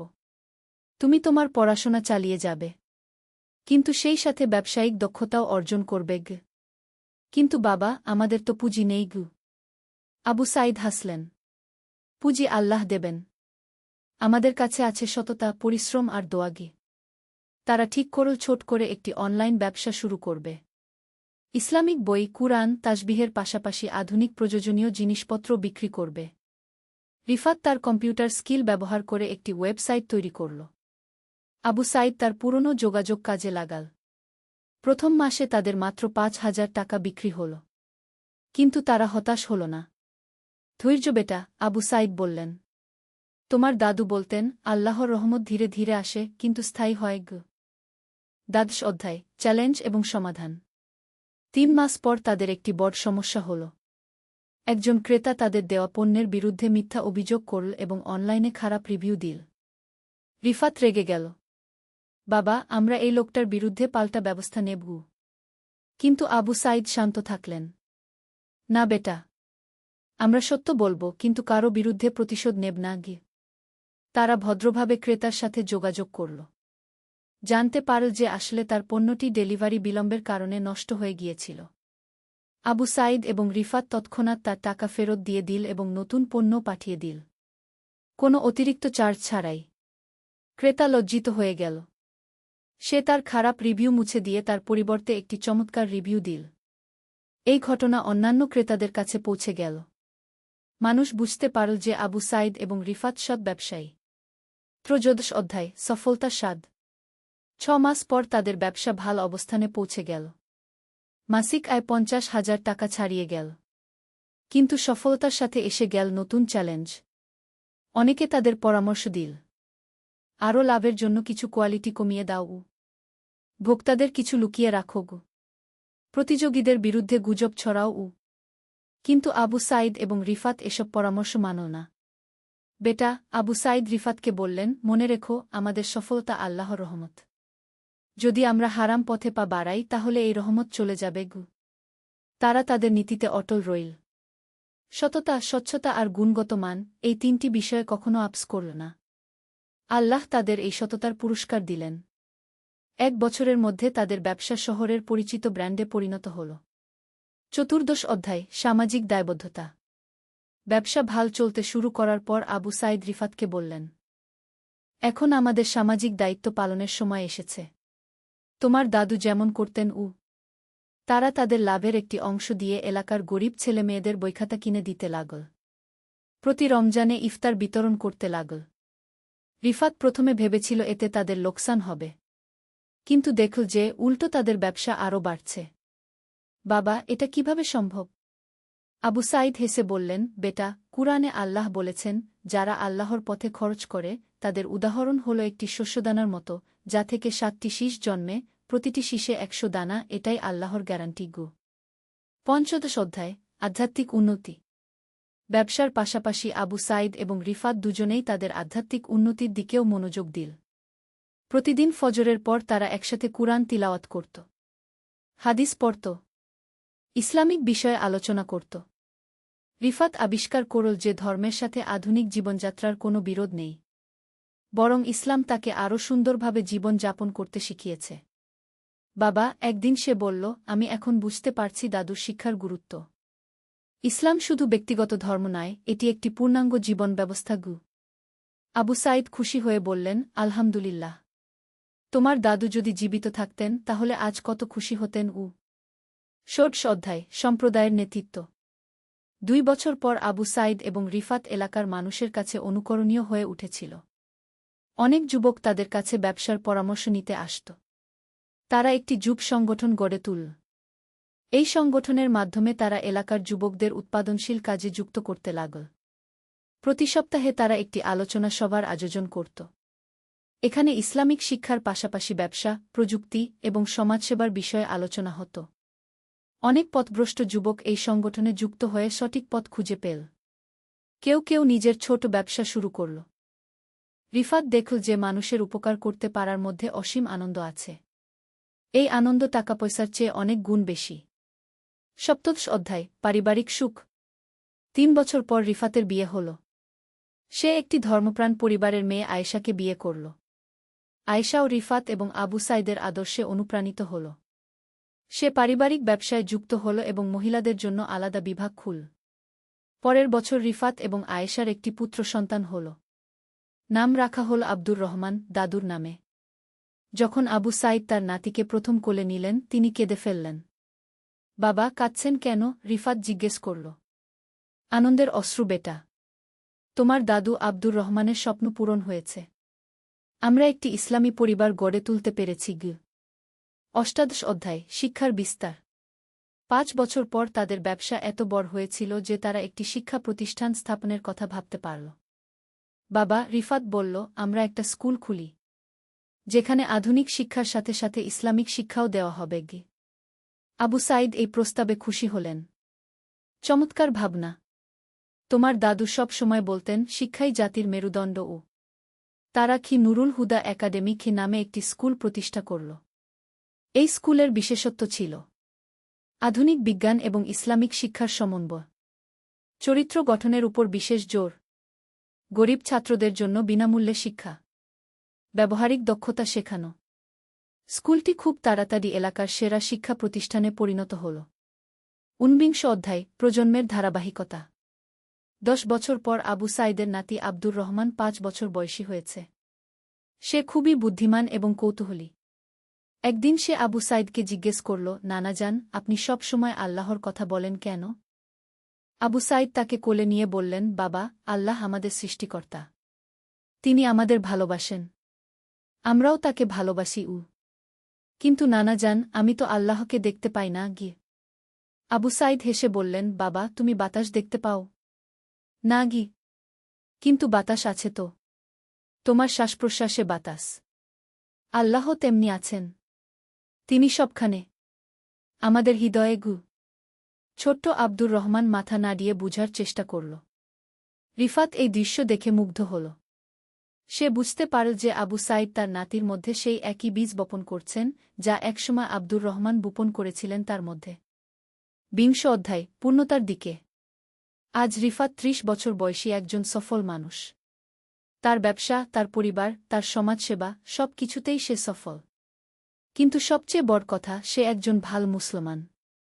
প্রতিদিন 5 ওয়াক্ত নামাজ পড়ে, কুরআন তেলাওয়াত করে, জাকাত দেয়, হজ্জ করেছে। তার স্ত্রী এবং সন্তানকে নিয়ে একটি আদর্শ মুসলিম পরিবার গড়েছে। আবু সাইদ আজ 70 বছর বয়সী। তিনি তার জীবনের সন্ধ্যাবেলায় দেখতে পাচ্ছেন যে আল্লাহ তার পরিবারকে কি সুন্দরভাবে হেদায়েত দান করেছেন। একদিন সন্ধ্যায় 3 জন, আবু সাইদ, রিফাত এবং ছোট্ট আব্দুর রহমান, একসাথে বসে আছেন দোকানে। আবু সাইদ বললেন, রিফাত, জানো, আজ আমি কৃতজ্ঞ। কেন বাবা? কারণ আল্লাহ আমাদের পরিবারে এমন একটি ধারাবাহিকতা দিয়েছেন। তোমার দাদু আব্দুর রহমান পথভ্রষ্ট অবস্থা থেকে ফিরে এসে আমাকে সঠিক পথ দেখিয়েছেন। আমি কিছু ভুল করলেও শেষ পর্যন্ত সঠিক পথে ফিরেছি। আর তুমি আমার চেয়েও ভালো। রিফাত বিনীতভাবে বলল, বাবা, এসব আল্লাহর রহমত। ঠিক বলেছ। আর এখন আমাদের দায়িত্ব হল এই ছোট্ট আব্দুর রহমানকে সঠিক পথে গড়ে তোলা। ছোট্ট আব্দুর রহমান তার নানাজানের কোলে মাথা রেখে মিষ্টি হাসি দিল। 21তম অধ্যায় গল্পের শিক্ষা। এই হল আমাদের পারিবারিক ইতিহাস বেটা, আবু সাইদ রিফাতের দিকে তাকিয়ে বললেন। এখন বুঝতে পারছ তোমার দাদুর গল্পের মানে? রিফাত নিঃশব্দে মাথা নাড়ল। তার চোখে এখন অন্যরকম দ্যুতি। বাবা, আমি এতদিন ভুল বুঝেছিলাম। আমি ভেবেছিলাম ধর্ম মানে পুরনো যুগের জিনিস। কিন্তু আসলে ইসলাম তো সব যুগের জন্য। একদম ঠিক বেটা। ইসলাম একটি পূর্ণাঙ্গ জীবন ব্যবস্থা। এটা শুধু মসজিদে নামাজ পড়ার নাম নয়। এটা তোমার ব্যবসায়, তোমার পরিবারে, তোমার সমাজে, সবখানে প্রয়োগ করার জিনিস। রিফাত গভীর চিন্তায় ডুবে গেল। বাবা, আমি এখন কি করব? তুমি তোমার পড়াশোনা শেষ করো, কিন্তু সেই সাথে আমাদের এই ব্যবসায় যুক্ত হও। আমরা একসাথে এটাকে আরও বড় করব। কিন্তু ইসলামিক নীতিমালা মেনে আর সমাজের জন্য কাজ, সেটা তো করতেই হবে। তোমার দাদু বলতেন, যারা মানুষের উপকার করে, আল্লাহ তাদের উপকার করেন। 22তম অধ্যায় ভবিষ্যতের স্বপ্ন। রিফাত এবার উজ্জীবিত হয়ে উঠল। বাবা, আমার একটা পরিকল্পনা আছে। বলো। আমরা আমাদের ব্যবসাটাকে আরও আধুনিক করব। অনলাইনে এর বিস্তার ঘটাব। কিন্তু সব সময় ইসলামিক নীতিমালা মেনে চলব। চমৎকার। আর আমি চাই আমাদের সেই যুব সংগঠনটাকে আরও বড় করতে, যাতে দেশের অন্যান্য জেলাতেও এর শাখা খোলা যায়। আবু সাইদের মুখে খুশির হাসি ফুটে উঠল। রিফাত, তুমি তোমার দাদুর যোগ্য নাতি। আল্লাহ তোমার মনে এই ভালো চিন্তা দিয়েছেন। বাবা, আমি প্রমিস করছি, আমি আর কখনো ইসলামকে পুরনো যুগের জিনিস ভাবব না। আমি এটাকে আমার জীবনের সব ক্ষেত্রে প্রয়োগ করার চেষ্টা করব। আবু সাইদ রিফাতকে জড়িয়ে ধরলেন। পিতাপুত্রের এই মিলনে যেন আব্দুর রহমানের আত্মা খুশি হয়ে উঠল। 23তম অধ্যায় নতুন যাত্রা শুরু। পরের দিন থেকেই রিফাত এবং আবু সাইদ নতুন উদ্যমে কাজ শুরু করল। রিফাত তার বন্ধুদের কাছে গিয়ে সত্য কথা বলল। বন্ধুরা, আমি এতদিন ভুল পথে ছিলাম। আমার বাবা পুরনো যুগের মানুষ নন। তিনি একজন আদর্শ মানুষ। আমি তার মতো হতে চাই। শুরুতে অনেকে হেসেছিল, কিন্তু রিফাতের জীবনের পরিবর্তন দেখে তারা ভাবতে শুরু করল। রিফাত এখন নিয়মিত নামাজ পড়ে, কিন্তু সেই সাথে পড়াশোনা এবং ব্যবসায়ও মনোযোগী। তার চেহারায় এক অন্যরকম প্রশান্তি দেখা যায়। কয়েক মাসের মধ্যে রিফাতের বেশ কিছু বন্ধুও তার পথ অনুসরণ করতে শুরু করল। তারা বুঝতে পারল যে ইসলাম মানে জীবনের উন্নতি, পিছিয়ে পড়া নয়। ২৪তম অধ্যায়, পরিণতি। ১ বছর পর রিফাত এবং আবু সাইদের ব্যবসা এখন একটি সফল প্রতিষ্ঠানে পরিণত হয়েছে। তাদের আছে একটি আধুনিক অনলাইন প্ল্যাটফর্ম, দেশের ৫টি জেলায় শাখা, ৫০ জন কর্মচারী, প্রতি মাসে লাখ টাকার বিক্রয়। কিন্তু সবচেয়ে বড় কথা, তাদের সততার জন্য মানুষ তাদের শ্রদ্ধা করে।